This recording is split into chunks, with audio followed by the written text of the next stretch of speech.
Hey, it's Laura. Welcome to TMST. So it's a familiar saying when we talk about recovery, but it's true. Recovery is all about breaking cycles. And what we don't usually acknowledge is that the cycle belongs to the whole family, not just the individual. So this week's guests, Jeff and Debra Jay, know this better than anyone. Together, they've been doing pioneering work in the areas of family recovery and intervention for decades. Their book, Love First, is the essential work on the family recovery dynamic. It is now in its third printing, and it's a really powerful roadmap for gathering the power of family and friends to help a loved one accept treatment and recover. Debra's book, It Takes a Family, is a groundbreaking introduction to structured family recovery. And in it, she demonstrates the interconnectedness of addiction inside a family structure and provides mountains of good news and hope, which we so desperately need, both for the person who is suffering and all the people around them. The Jays also happen to be married, and they've made the family health and recovery their life's work. This is one of those episodes I'm so thrilled to bring you because I've never had a great answer to how do I help a loved one beyond my own experience. I've never had a solid resource to send them, a place to go, and this is that. So this is one of those episodes that needs to be shared with the people you know who are at their wits' end. Jeff and Debra are the real deal, and we are so glad to welcome them to TMST. If you care about these kinds of conversations, I hope you'll become a TMST Plus member. The paid members are the engine behind this project. The membership helps us pay for the costs of making this show and keeping it coming your way. You can find the link in the show notes or head over to tmstpod.com. 5, 10, or 20 bucks a month makes a huge difference. And thank you to the hundreds of folks who have become TMST Plus members. You are making it possible for us to bring you this conversation. Enjoy.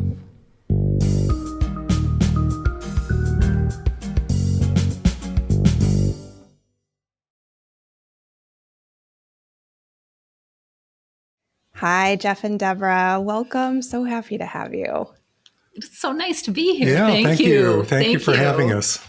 So I want to start in kind of an obvious place that's really important because I want people to be related to each of you and understand how you work together as a couple on intervention and family dynamics of addiction. So who focuses on which aspect? Well, we're kind of a team. Yes, we really are. And we used to both focus on the family and how they can help the addict get into treatment. Right, on the intervention side. But now Debra has branched out further and developed something called structured family recovery, which really takes the whole family as well as the addicted person into long-term stable recovery. So in doing this now, after years of kind of working together on the intervention side, we sort of have separate jobs. But, it always crosses over, because it's all part of the same picture. That's right. How did you hone in on doing this work?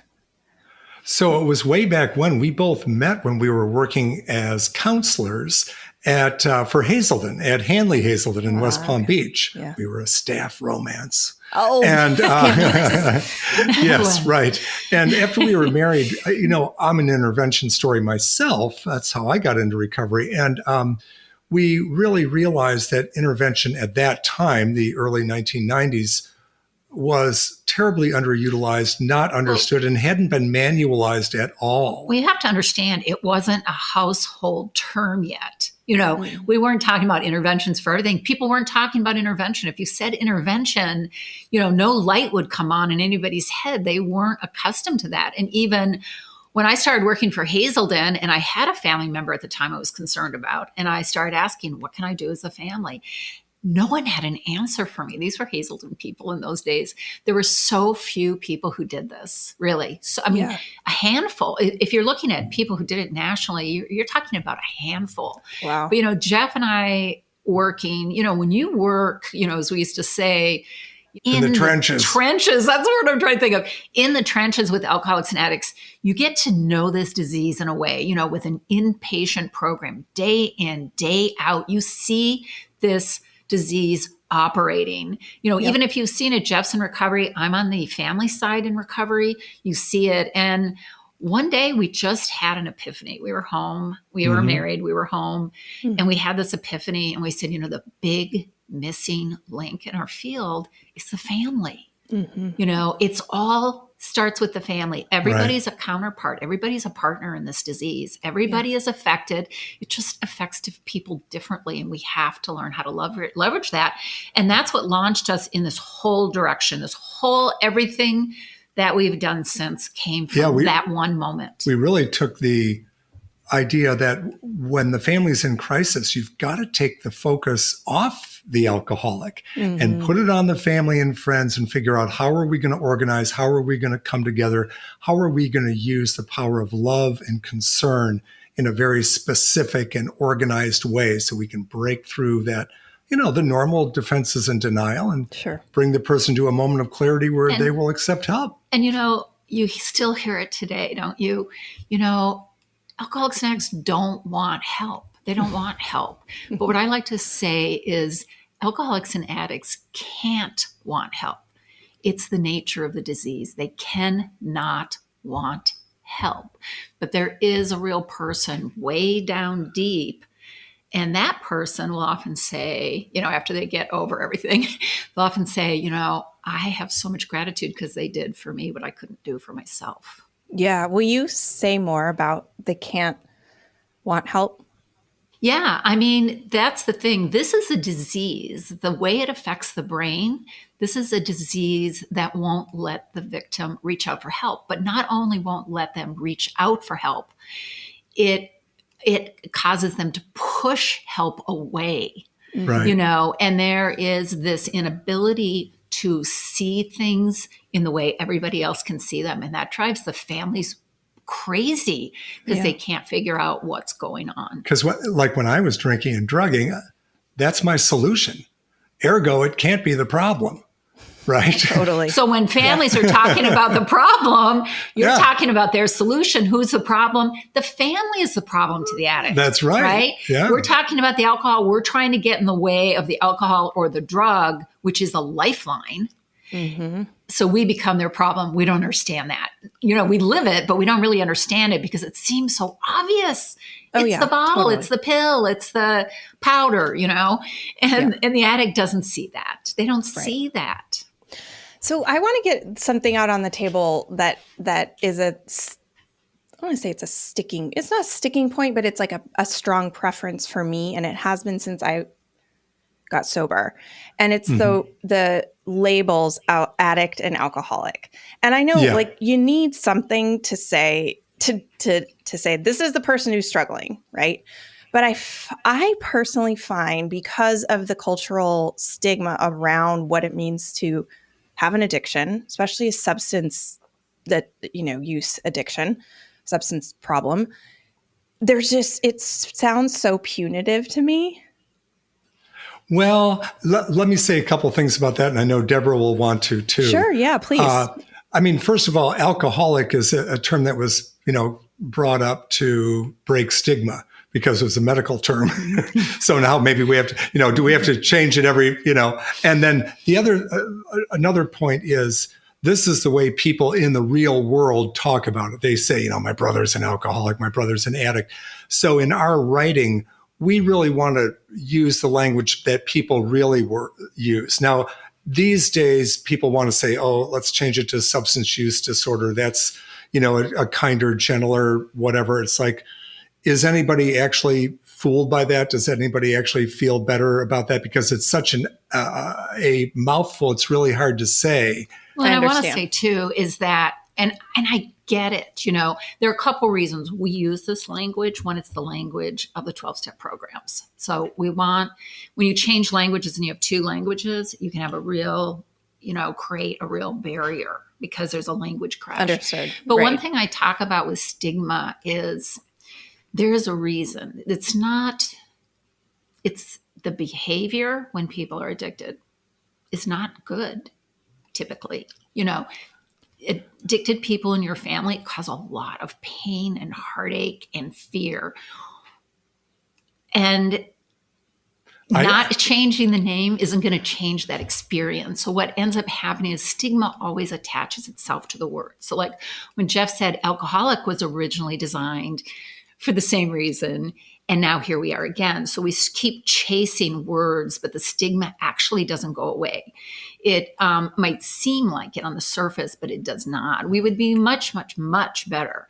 It would be much better to put our efforts into eliminating the stigma of getting help and of people talking about it in our families, to be able to say, you know, we're suffering, you know, from Jeff's mother having dementia. We don't fear telling people she has dementia. You know what I mean? And if right, we could, but there's not the stigma around dementia that there is there. And I'm not arguing with you. It's just something that comes up.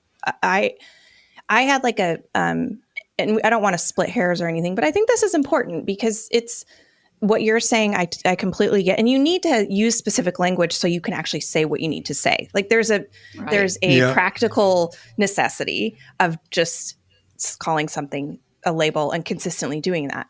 What you're saying, Debra, is so true. The behavior is, we'll call it ugly and really destructive. It causes a lot of destruction. That's why you have the jobs that you do. And there can be this sort of ongoing punitive sound about, oh, the addict in my family. Oh, that's the addict forever. You know, I see that keep a lot of people away from looking. One of the reasons that happens is because we've always excluded the family from the recovery process. And that's why in the book, It Takes a Family, Structured Family Recovery completely changes that, and it's super positive brain. So for instance, in a lot of family programs today, what they want to do is they want to put you in front of your family member, have you tell your family member when everybody's in crisis and everybody has disturbed emotions. Addiction always causes disturbed emotions with the addict, with everybody. You know, anger is rage, you know, fear is anxiety. I mean, everything is just blown up. Everybody's terrified. Everybody's held hostage. And now we're going to bring you and do a lot of negative brain stuff. And even the addict telling the family member, you know, when you do blank, I feel blank. What I need from you is blank. That can be really helpful in a healthy relationship. Jeff and I are both long time in 12-step programs with recovery. We don't have to set up boundaries around each other. We're trustworthy. If we have a little something, we can have a conversation. But when you sit in front of family and then the family is saying to the addict is saying to the family who's gone through it with them, you know, when you do this, the negative brain stuff, it speaks to what you're talking about. But it's just like somebody said to me once, calling people unhoused, is that going to make them not become an other because it's not homeless? You know, if we take it out of our field. On the same hand, I think anybody who is suffering from this disease, recovery or otherwise, they can use any word they want. You know, refer to me as this. And I actually think it's really important, and I don't want to go crazy on this, but I think it's really important to renormalize those terms like alcoholic and addict, because you got to understand there is a big bias against 12 steps and AA and all that in the ivory tower, in the research community and stuff like that. And they would really like to get rid of it if they could. And so part of that has to do with the nomenclature and saying, you know what, this is bad. But then what kind of disproves that is that means that somehow AA is a self-stigmatizing organization, which doesn't make any sense. Yeah. There are. It's such an interesting question. We could spend the whole hour on it. But I just want to say something because Jeff said, you know, first of all, as a president and CEO of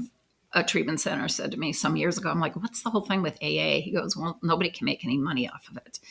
But for listeners, they should all know that the Cochrane Review Collaborative, which is what the medical world uses, they're the top when it comes to research. They did a huge meta-analysis of all the research in the world, the best of it. On addiction? Yeah, on what AA, works and what doesn't. On AA. And it works better than any other treatment. And Harvard was involved, Stanford was involved.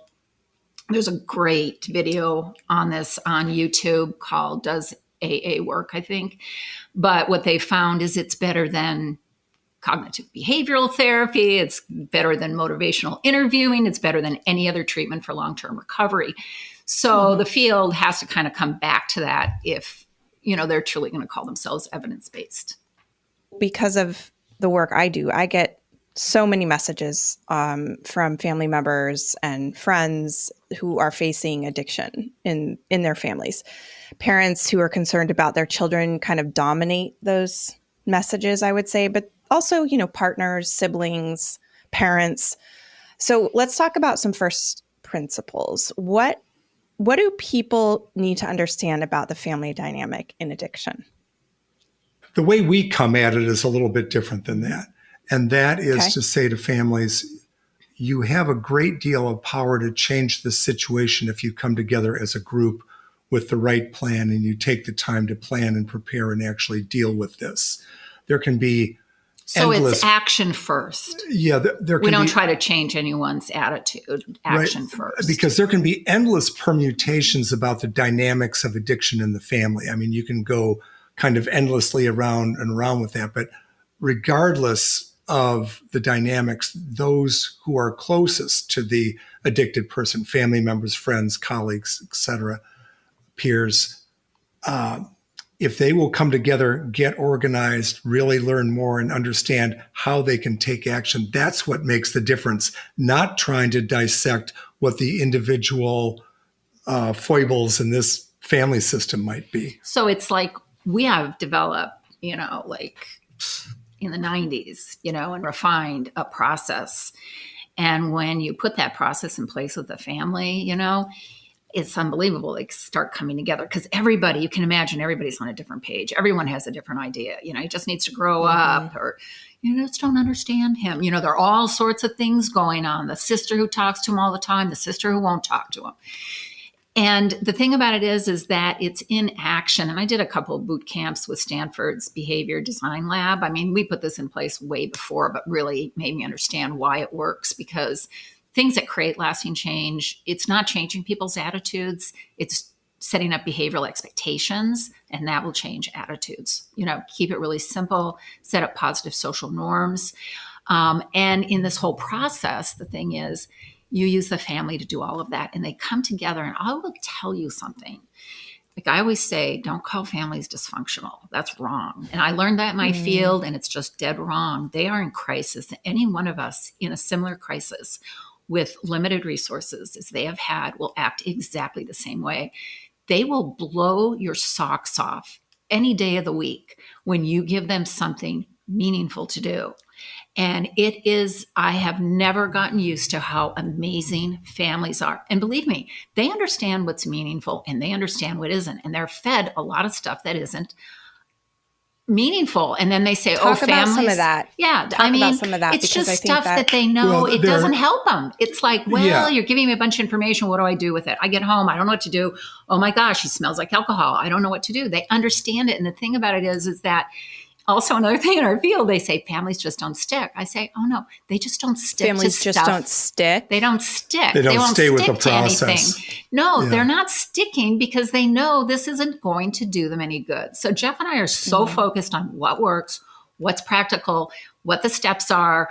And the thing is how we preserve dignity, how we preserve a road back. And with structured family recovery, then we give them, because we'd always talk about it's important what happens before treatment with the family, during treatment, and after. Only we never really had anything for after. Yeah. And now this positive brain thing that brings people together so fast. We did a podcast on the stories. It's just unbelievable how families and addict come together. It's just amazing. Explain what you mean by the positive. You mentioned it a few times. The positive, I know because I've looked into your books, but I want people to understand the positive brain stuff. Yeah, because first of all, you have to understand the brain tends to skew negative because the brain's job is to keep us alive, right? That's number one.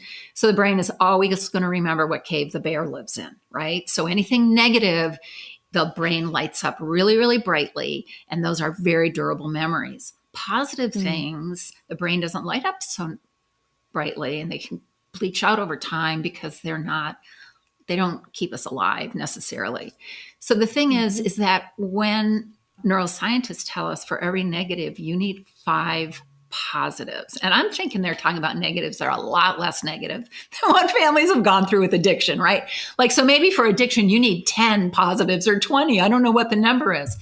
So, but the thing is, we can't come together without kindness. If we're not kind to each other, if we're not engaging each other with positive brain, positive things, I don't mean Hallmark cards. We love our Hallmark cards, but I don't mean that. I mean meaningful stuff that's super positive. Like, give me an example of what that might look like in an interaction. Okay, so like this is a very structured program. And it's really simple. So like families get together. But we should be talking about intervention, I think, instead of. Oh, well, but just a minute. Let me just finish this. So the thing is, there are different things they do, but one thing, there's a topic every week and everybody just shares their thoughts about it. So like week 4, for instance, is forgiveness. We're not saying, I forgive you. We don't expect people to do that. There are readings, little short readings, everyone reflects. And it's all positive. It brings you to a positive place to think about this, right? Throughout the whole year, it really follows the trajectory of 12 steps, all these positive brain topics. Everyone shares, everyone's listening to each other. And it's more complicated than that, but it's constantly lighting up the brain, positive brain. Oh my God, I can't believe what she said. One addict in treatment who joined the first time from treatment, because it's all done on conference call, started crying her eyes out after she heard her dad talk. She goes, never in my life have I heard my father talk this way. People get to this place. Because he was saying kind things? Yeah, but it was just smart. But he was reflecting on what forgiveness meant to him, right, and how it's applied in his life, what he's getting out of the reading, how that ties into step 1 and what he's experiencing going to Al-Anon and stuff like that. And she's like, wow. And he's only talking about himself, you see. Nobody's talking. So all the talk is sort of self talking. And then everybody learns from everybody else. At the end, people will say, never in our family have we ever had an experience where we shared like that. And everybody learns. No, it's not common. No, and everybody learns this active listening because there's no crosstalk, so people aren't jumping in. You're not allowed to talk about other people. You only talk about yourself, and it starts creating, you get the feeling, this structure, it's a common language, cools down the system. Solution-based type talking, or like? Solution-based, because everybody's involved in their own recovery program outside of it. There are little assignments they bring back, like what they learned from a sponsor in a meeting. Everyone hears it. Everything is positive. Negative brain, we don't ignore, but you take that to your recovery program, your sponsor, your meetings. I see. You don't take it to your family, because what good is that going to do? So this isn't the therapy session. No therapy. For everybody. There's no therapy. Yeah. Zero therapy. I'm so glad you asked that question. Zero therapy, because what happens in therapy? Do we go to positive brain or we go to negative brain? And it's important to say, though, that what Debra's talking about is on the other side of after the intervention, after the treatment, after everything. So we're like... Right. Yeah, let me reorient and get us to the intervention. So you, as I understand, Jeff, you at 26, you were suffering. You had this utterly debilitating physical symptoms and you were contemplating suicide. How did intervention play a part in your story? And then maybe we can talk about the specifics of an intervention. Well, my addiction had taken me down to a really low point. I mean, I was sleeping under bushes in the city parks out in California. I was homeless, penniless, bleeding ulcer, bleeding colon, transient neuropathy of the legs. I was just shot, 26. And a friend of mine had committed suicide, and I thought, that's perfect. That is exactly the right idea. Sounds like a good idea. And I didn't tell anybody because I was absolutely serious.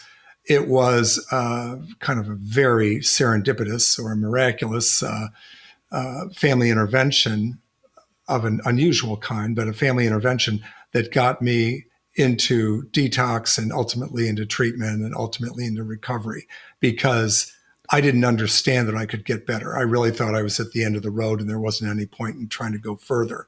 So without that intervention, I don't believe I'd be sitting here today. And so that, of course, motivated me as I got further into the field, and then ultimately met Debra, and we're working together to say, you know what, there's a way to really bring this forward in a powerful way, which had not been done yet. And make this more available and accessible to families. And so that's been our great passion. And it has to be more than just getting the person in treatment. You can do anything. You can beat them over the head and drag them into treatment, right? It has to be this whole process with the family that brings them together and starts this recovery process right from the intervention forward. So let's talk about that. What is your guidance on what circumstances constitute the need for an intervention? Sure. When a person is experiencing repeated negative consequences in their life as a result of their drinking or drugging or whatever their compulsive process addiction is, whatever, repeated negative consequences in any area of their life, relationship, financial, legal, medical, and they just keep doing it anyway, again and again and again with impunity. That really demonstrates a loss of control. Secondly, if what they're doing is really a violation of their value system, not mine, not yours, not somebody else's, but it's something that really violates who they are. And everybody knows it. Like driving drunk with your kids in the car, for instance, right? Yeah. And so that is another thing that really tells you that there is loss of control. That person isn't driving the bus anymore. So that's when you might need to do a good structured family intervention and help them get treatment. And you have to realize it's the families that are reaching out for help. And they don't reach out when the problem is small. They don't even reach out when the problem is big, but not too big. They reach out when the problem has gotten so big that they're actually, they're taken to their knees and they're terrified. They're terrified of losing this person. Nobody does an intervention because they don't love their addicted family member. You have to love that person very much to do this. Yes. What are the requirements that the family has to be willing to commit in order to do this? Like, what expectations do you set with them? Oh, that's such a good question, because we really take it step by step. So we don't ask people to make a commitment to do an intervention on Jeff right now. Okay, what we really ask them to do is, first of all, to learn more. If for example, if I'm working with a family professionally, first of all, I just want to gather them together. These days, it's probably going to be on Zoom. So someone contacts you, however they contact you. Remember, you might be talking to the person, like maybe it's like a type A personality. We've got to do this right now, but we've got to bring a group of people together and everybody has a different idea, right? Yeah. So the first thing you have to do is you have to get this group all on the same page. And there's a science to it, and there's an art to it. Because some people are angry. They're even angry you're involved. They resent the fact you're in the room. And that person has got to be your BFF by the end of the day, right? Right. And when they become your BFF. They're all over the place. Some of them, they really want to save Jeff. Others just want to shoot him. You know what I mean? And then you're also, they're over it. Right. And there might be somebody else who has an addiction in that group. But what I like to do, and they can be like, sometimes you can't do without them. But it's a tightrope, and you need somebody who's skilled, knows how to do assessments, has clinical background, because it's complicated. So you're not causing more harm to the family than good.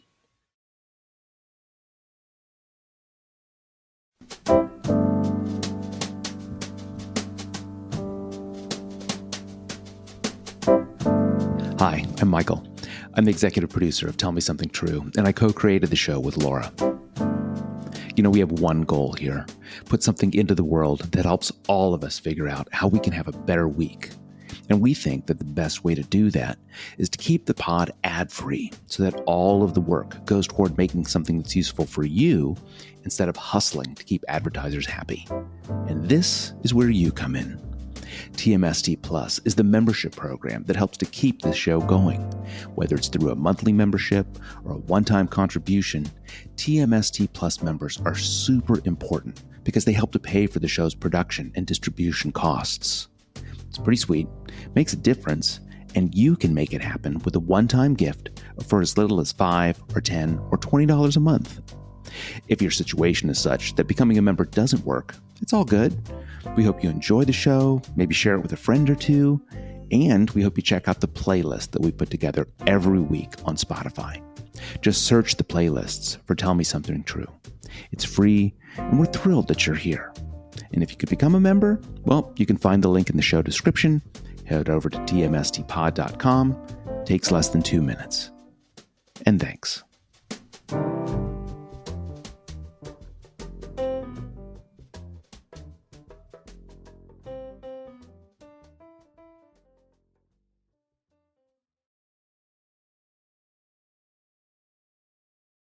you don't need to give me a number, but I want to make this like a reality for people who might actually need to do this. Yeah.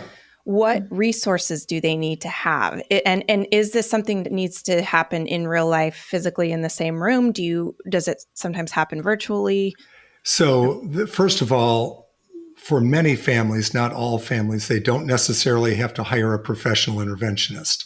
We wrote Love First in such a way that people can read the book and follow the directions. We've also put 4.5 hours of free podcasts on our website, Intervention Workshop.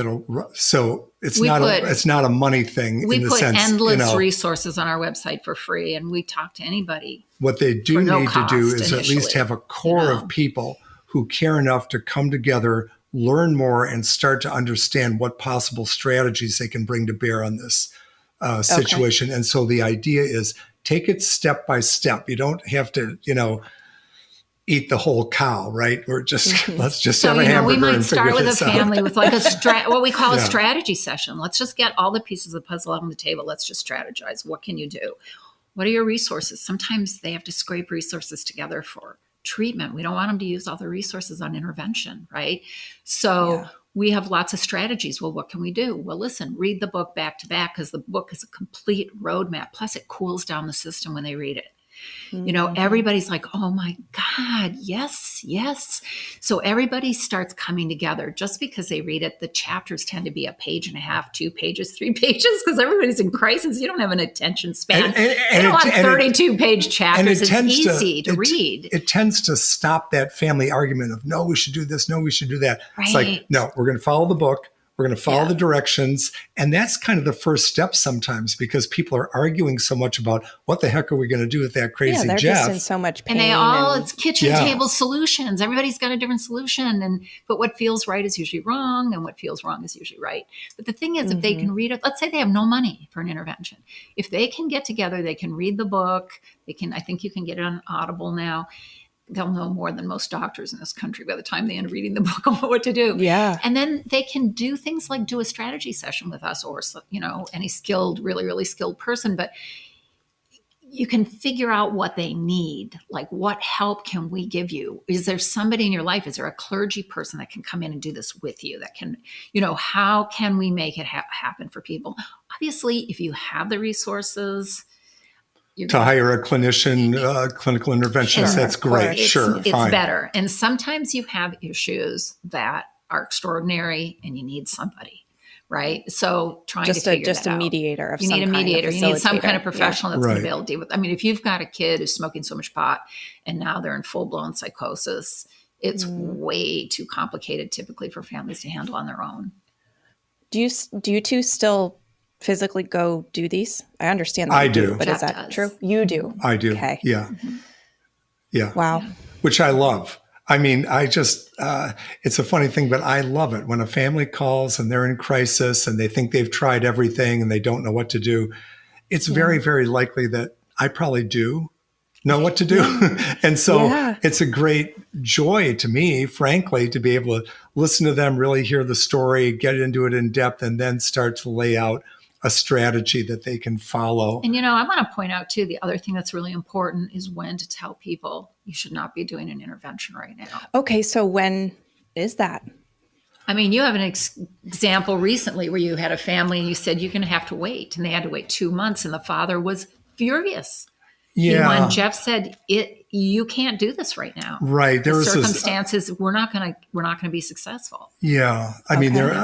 For changing names, places, and everything else, but they wanted to do the intervention on a 22-year young man who already had like 2 DUIs and almost thrown out of college and, all these other consequences. And he was really falling apart.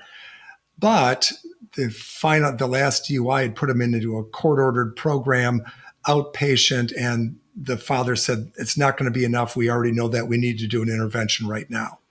I said no. Why did I say no? Because he was graduating from college in 6 weeks.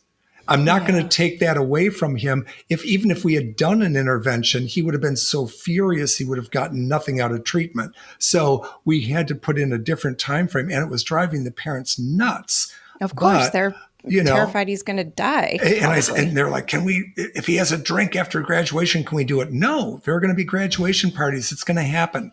All right, and so I set up these parameters and let's remember, he wasn't an outpatient program at the time. Right. And so ultimately we did the intervention. It was successful. He went to treatment, is doing great because you needed to wait. It just wasn't the right thing to do. Or I'll give you another example. People will call and like their husband or their daughter or somebody, they're in jail, right?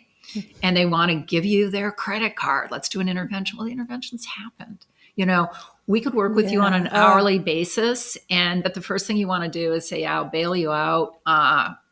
But not unless you're going to treatment. You're going to go to treatment right away, and we're going to have the suitcase, and we're going right from jail, right?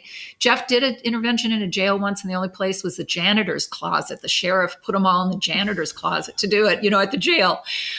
Because she didn't care. With the sheriff. Yeah. Wow. But the thing about it is that, you want to say, so the intervention is done. Let's leverage this. Let's leverage it. It's a major negative consequence. Let's leverage it. But we can help you figure out what to do moving forward. The jail was a negative consequence. The jail was. Yeah. And so we can help you move forward. And if they don't go to treatment, well, then we're in a different world again. I know I experienced several bottom moments, each worse than the last. And there is there some truth to this sort of window of opportunity when a person is in jail, for example, or has suffered a major consequence that is the time? It helps. Usually when the family calls, there are major consequences. It's just a given, it makes sense. Right? And sometimes it's a jumble of a lot of things. What you don't want is for people to hit that bottom without a bounce. And that's always, you don't want to be an alarmist, but you're walking that tightrope as well. Like this is a deadly disease. The thing about hitting bottom, like a lot of families get the advice, you just have to let them hit bottom. Bad advice. Yeah. Let's talk about that. The whole, you're loving them to death bullshit. Yeah, exactly.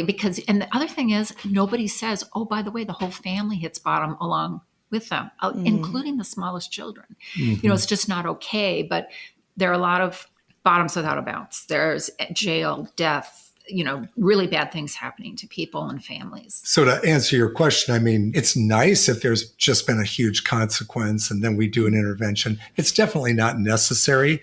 One thing I do try to avoid because, people with addictive disorders will go on the wagon from time to time. Well, I don't want to do the intervention when they're on the wagon. That's not a good moment because they'll be like, hey, this is great. Love you too. And if you'd done this a month ago, it would have been fine. But I'm doing great now. I'm doing great. I got it under control. Yeah. There's no urgency there. No, because in the addict's mind, you have to realize two things are always going on. Always, is one is I have more time. I mean, you can be living in your car. You can be an attorney living in your car. I have more time and I'm still in control. That's what the addiction is always telling the person suffering from the disease. I have more time and I'm in control. Right. Even as they've just come out of their, sixth overdose where they actually died and they had to be brought back. They're still, for the person who goes through that, they don't really experience anything bad. Well, and what I like to tell families, so we have a very good friend who was a heroin addict who's got great years of recovery, but he said, overdose isn't bad for the heroin addict. It just feels like you're being immersed in a warm bath. The trauma's for the people reviving them. Right. Like maybe it's a little unpleasant when you come to and people are mad at you and you've got the EMTs staring at you, but otherwise it's not as traumatic as it is for the people around. Exactly. Anything else you want to mention about the intervention? Because I mean, when I think of intervention, I think about the show, right? Oh, no, no. That's like, somebody told me once addicts love to get high and watch that show. And I say, yes, because that show has taught them a lot of bad behavior. In interventions, like it used to be nobody ever walked out of an intervention. Most still don't. It's also just so expletive. It is horribly.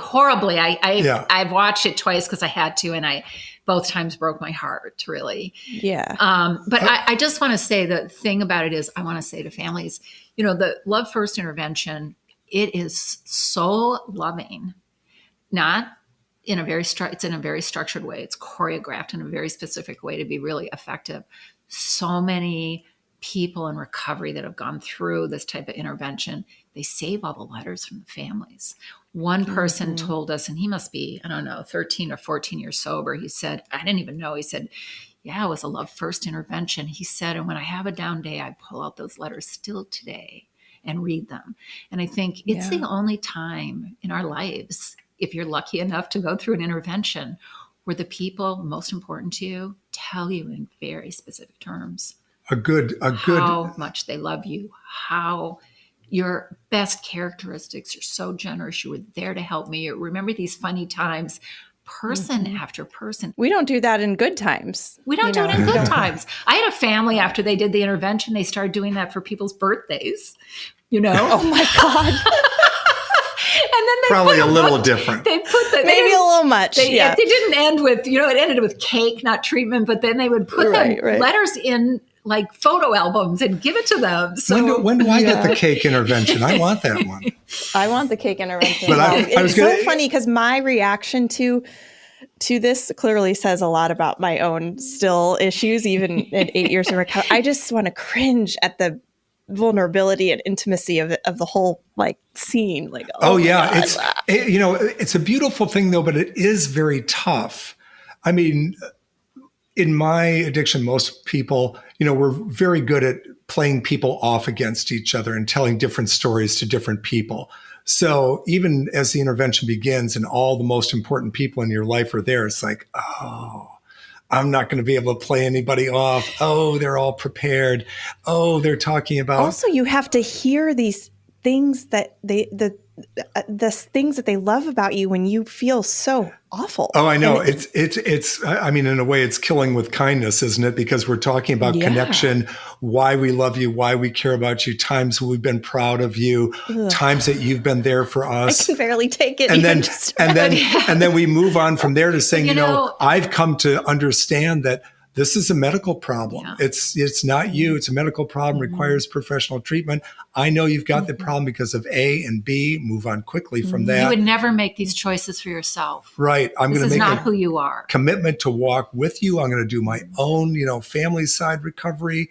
I'm asking you to get this help. I'm showing this great picture of what life can be like. And then we go on to Aunt Mary. And then you always end too with there's always this reflection on the purpose this person has in the world, So like when I would do interventions, especially if it was like a grown child, invariably the mother would take me into a room to see the photographs. Here he is, here he is when he's graduating from high school. Here he is on his wedding day. Oh, here's this baby picture. Because what did she want me to know? I want you to know who this person is. I don't want you to just focus on the disease, and we don't.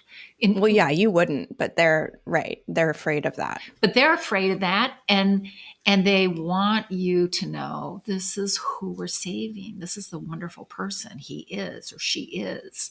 Yeah. And the family is calling out to the person they love instead of the disease.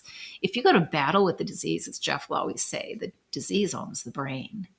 You have to go to the heart because the real person. That's where the battleground is. The battleground is right here. It's in the heart. The disease does own the brain. And that's why we're going right to the heart. This isn't a negotiation or a logical thing. We're trying to call them back by the power of connection and the power of love to their more authentic self and let them, take a break. For a lot of people, I mean, this is maybe counterintuitive, but for a lot of people, the intervention gives them permission to stop everything they're doing with work or school or all the things that are falling apart and just go check in somewhere. And they kind of need everybody to say, no, you can do this. We'll cover whatever needs to be covered. Because for a lot of people, they look at it and say, you know what? It might be great to go to treatment, but there's no way I can do that. Well, when I was doing interventions, I would always have somebody like at the end, the last letter say, you don't have to worry about anything. We've taken care of everything. How many days would we like somebody to say that to us? What if someone's hearing this and they're thinking, I need this? Yeah. But they don't, they can't force people to do an intervention on them. What can they do as an individual? The answer to the question is it depends on, do they have no resources? Do they have some resources? Do they, whatever? Because if you need treatment, like you may know, I need to be medically detoxed. I'm not just going to like walk into AA because I'm going to croak. And so they're going to, if they have no resources, then they're going to use their state Medicaid. They're going to call the number. They're going to find out where they can go for free. If they've got some kind of insurance, you call the number on the back of the card. You find out, where can I go? What's going to be covered? If you have more resources than that and you can kind of pick where you want to go, and maybe you can private pay, then you might call an interventionist or somebody else and get some recommendations and see where you want to go. So it's different depending on what your resource level is. But the point is that the help is pretty much immediately available. And the first step, if you're the addicted person and you want help now, you've got to reach out to somebody who's in a position to say, yes, you go here with your level of resources. And I think it's really important for families to understand, get some help, people who really know on a national level what's out there, what's good. There's a lot of bad treatment out there. There are a lot of people. There's a lot. So can you give some quick hits of like, not this is good or this is bad, but places to go for the resources, that someone that, like a trusted sort of traffic cop to point people in the right direction? That's a really hard question because there are so many. I'll tell you where not to go is online. You know, if you Google and say, you know, I want to get help for addiction now, you'll be served up 8 ads and 2 organic links, and the organic links may be no good either. You know, when people figured out they could make money off of people with this disease, it's terrible. And then they'll get you on, they'll go, oh, we're usually $50,000, but for you, we'll do it for only $35,000. So there are people that are just all about getting the money. The thing is, talk to people. You know, on our website, we list some treatment centers we know low cost that are really good. There are treatment centers that are low cost that also have scholarship programs if you don't have any money. Talk to people who are really knowledgeable about what's out there. Call a local treatment center. You may not be able to afford them. Call a big name like a Hazelden or a Karen or a Origins, or because they'll help you. They'll help you. Yeah. They know. Yeah. And if they don't know, people call us. They text us. What's your website? Okay. It's lovefirst, all spelled out, .net, N-E-T, lovefirst.net. The resources, the free resources and videos and little audio snap trainings, we are dedicated to giving families tons of free information. And they're also a starting place for treatment programs. Let's dig into the structured family recovery approach and the meetings that you talk about. That you mentioned them, but so let me kick it off and then hand it to Debra. Please. Because the thing that we're doing now, the new edition of Love First and the new edition of Takes a Family, are now companion books. So when we used to do interventions, we'd say we're bringing together an intervention team, right? No more. Now we're saying we're bringing together a recovery team, because an intervention team has an expiration date, right? When we get Jeff into treatment, we're done. Okay. It's over. So now we're putting together a recovery team, and they go right from intervention to structured family recovery. And I'll let Debra take it from there. And smart. One question about that. What's the minimum number of people that need to be a part of this for it to be effective?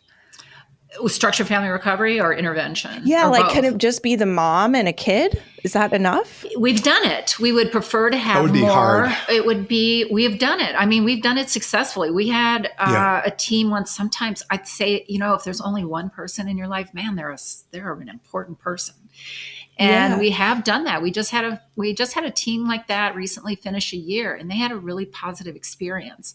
We tend to say to people, branch out a little bit. What about grandparents? I mean, we have found with structured family recovery, when a grandparent or an aunt, people like that, extended family members, it's so powerful and beautiful. The team that's 5 years, there's a dad, there's the mom, there are 2 uncles, there's a really, really good friend, and then there's a recovering person, What an amazing opportunity for a family. I mean, I'm just thinking of the a lot of times people's parents are addicted, so they can't be of help. Right. Can friends? Well, this is the thing. So let me just say, this friend that I just listed on the 5-year family, his family, the two of them met in treatment, and his family would have nothing to do with recovery, nothing. And so when his family, the treatment center, recommended structured family recovery, they started doing it. He said, hey, can I invite this friend from treatment? Mm-hmm. And that friend said, actually have an interview with his family in the book. So that friend said, wow, after they've been doing it for so long, he said, this family, I'm so close to them. And because it's conference call, I've never seen them in person, but I'm closer to them than my own family. Wow. So you can do interesting things like that, and, sure. But and the family thing is about whatever it you call family too. Right. However, you define family isn't necessarily traditionally defined. It may not defined. be your biological family. Mm-hmm. Right. Okay. The dominant message given to people who love an addicted person, like we've talked about, is step back and kind of let them feel the natural consequences of their behaviors. But you are taking a very different approach, obviously. Can you walk us through the sort of action-based approach and how you got there? You don't need to detail every step, but maybe highlight some of the key things about it. People do an intervention. The books are companion books now and are defined differently. We're defined differently. It creates a different behavioral expectation, right? I think it gives families a lot of peace because they're terrified when their loved one's getting out of treatment. So usually we start the family right away in structured family recovery. The loved one joins when the clinical team decides it's appropriate, and they join week 3 or 4. So that the family has a chance to be really comfortable with the process. The process is really simple. So I can just walk through it if you want. It's so simple, please. But it's so darn powerful. And families love it, and the addicts love it even more. And I think it's because they're like, wow, I am not on the outside. I'm not the fish out of water. I'm not the black sheep. I belong. I'm just one of them. We're all equal. We're all accepted. We're all loving this. And we're all trying for the same thing. They're all trying. When I worked in treatment, addicts would so often say to me early on, how do I get my family to trust me again? This does it, let me tell you. But guess what? The addict can also trust the family, right? Because they're not trustworthy either. So anyway, in saying all that, it just starts out with some, we call it an opening statements, expectations, like you'd have in group therapy, like, because families don't know how to do this, that it's confidential. There's no crosstalk. We don't drop bombs, red light, yellow light, green light. If somebody drops a bomb, it's like, I think that's a red light issue, means we don't talk about it, right? So there are all these expectations that are read week in and week out. But the other thing it does is it tells people we're entering this sacred space. We're entering a sacred space. There's a topic for the day. So somebody from the week before has been assigned to get a reading from a 12-step meditation book, like Courage to Change from Al-Anon, Daily Reflections from AA, something from the Hazelden collection, whatever it is, on that topic. Now imagine that you're the family. Imagine you're the addict. Imagine it's your mom. And they take it so seriously. They read every single reading on that topic before they choose. So now they have just gone through Courage to Change and read every single reading on forgiveness, for instance, or on acceptance, or on honesty, or whatever the topic is, every single reading before they choose the one for their family, and they choose just the right one. It matters so much. Talks about, why did I choose this reading on honesty? Why did I choose it? And she shares. Everyone just listens. And then you go round robin style. Everybody knows the order for the week on when they read. And you go round robin style, and then everybody shares on that reading that mom chose. Everybody listens to everybody. It's so simple. Then we move into report, discuss, plan. Everybody's like, what went well in your recovery last week, right? What could be improved? Everyone's talking about themselves, so there are these 3 questions. What are my goals for next week? And everyone considers themselves in recovery. Yes. So everybody is like the family. It's part of the process. You have to go to Al-Anon. You have to go to Al-Anon or Families Anonymous or Nar-Anon if you're the family. And today there's just so many great online Zoom or call, you don't have to go out if you don't want to. The resources are so broad and wonderful. I go to Al-Anon meetings in Scotland and Tel Aviv, So anyway, so they love report, discuss, plan. I thought in the beginning, I don't know if people are going to go for this. Oh my gosh, you can hardly get them to end report, discuss, plan, because they love to tell everybody what they're doing and their successes, and they love hearing it. And we have 3-second celebrations. So you have a milestone like, Mom, one family, I got to tell you the story because I love it. So the son is the recovering person, right? He's just been out of treatment a few weeks. And he says, report, discuss, plan. He goes, my mom is burning through the steps. I'm only on step 2. So, you get this like great, healthy competition. Mom is on step 8. I'm on step 2. Oh my, I got to get going. So you've got this whole thing going. But when somebody gets to a milestone, like they got a sponsor, we have these great 3-second celebrations. And then the brain loves it. The brain loves, and it's a 3-second thing, And so from there, you go to these 3 groups of readings. Learn something new. Somebody reads a paragraph, same thing. They reflect on it, then everybody else does. Then the second one is about a step, generally. So let's say it's step 3 or whatever. Generally, the reading, they're all very intriguing to them. Then everybody shares again. Then somebody else reads the last one, which is working a program, which is just kind of a general thing, and that's supportive, but engaging, and then they all share. And then at the end, there's a short little assignment, really super simple, which always brings them back to their recovery. Why? We're going away someday. Your resources are out in the community. So you're going to do this. You're going to maybe talk about it at a meeting. Then next week, report, discuss, plan, you bring back what you learned. Well, what's cool about this is everybody then benefits from the wisdom that they gained in their own recovery every single week from every single member in the group. And then how do we close? With the promises from the big book. So round robin. So powerful. Can you imagine being the recovering person and hearing your dad and your mom and your grandmother and your brother, everybody reading the promises? And at the end, the whole, in unison, right, when they do the whole thing. But week in, week out, the family shares the promises. It almost takes me to tears every single week that I hear that. So it's so simple. It's so simple. I always say it's so simple. Why didn't anyone think of this before? What I'm getting from this is such a more hopeful message than we usually feel or receive around around families in general.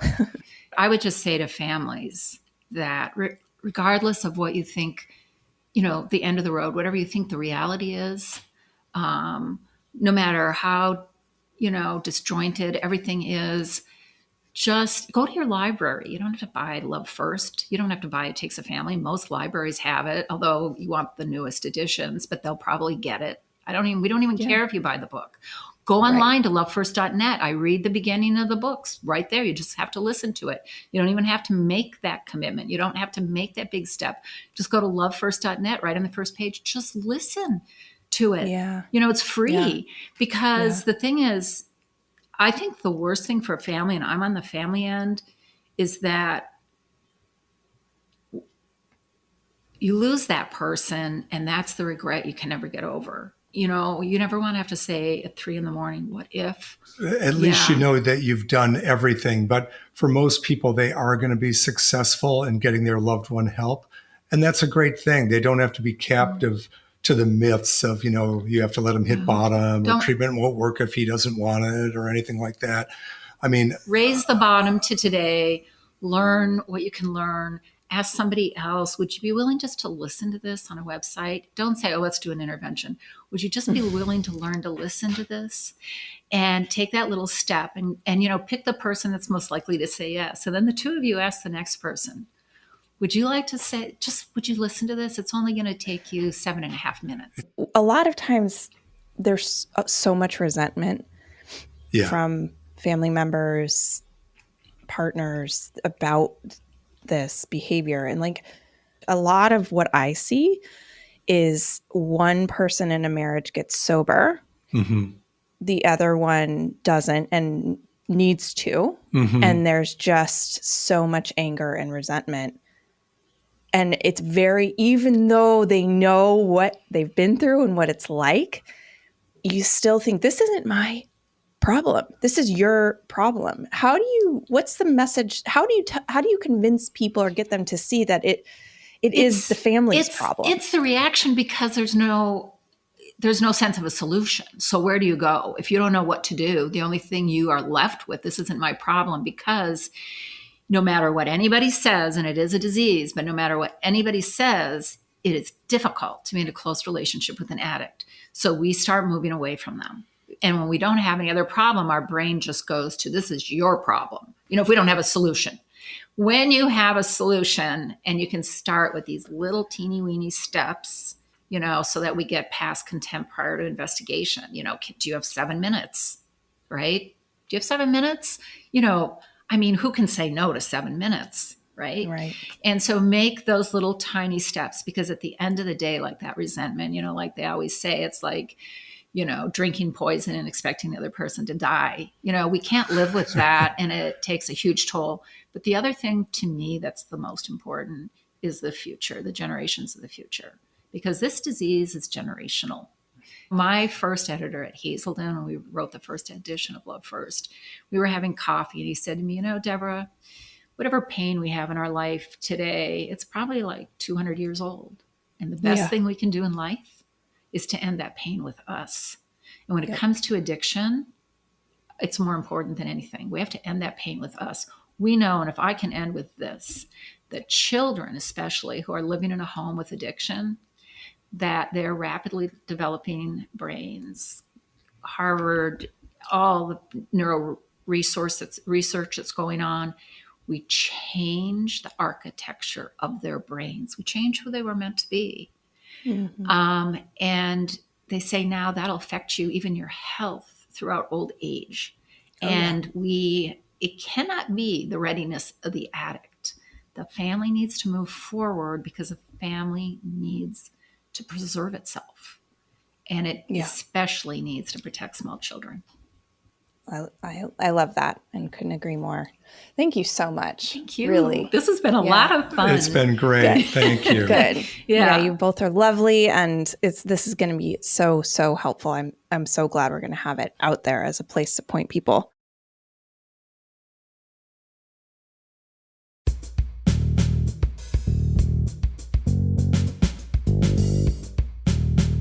Thank you for being with us today. If you want more TMST, head on over to tmstpod.com and become a member. Members get access to the full uncut versions of these conversations, opportunities to submit questions for AMAs, and invites to join me for members-only events. We decided from the beginning to make this an independent project. We don't have sponsors and we don't run ads. This means we can make the show all about you and not what our sponsors or advertisers want, but it also means we're 100% reliant on you for support. So my request and my invitation is simple. Support the show by becoming a member. You can do this for as little as $5 a month. I cannot stress this enough. You could make a huge difference for as little as $5. Please head on over to tmstpod.com right now. Tell Me Something True is engineered and mixed by Paul Chufo. Michael Elsesser and I dreamed up this show, and we're looking forward to joining you online and next time on Tell Me Something True.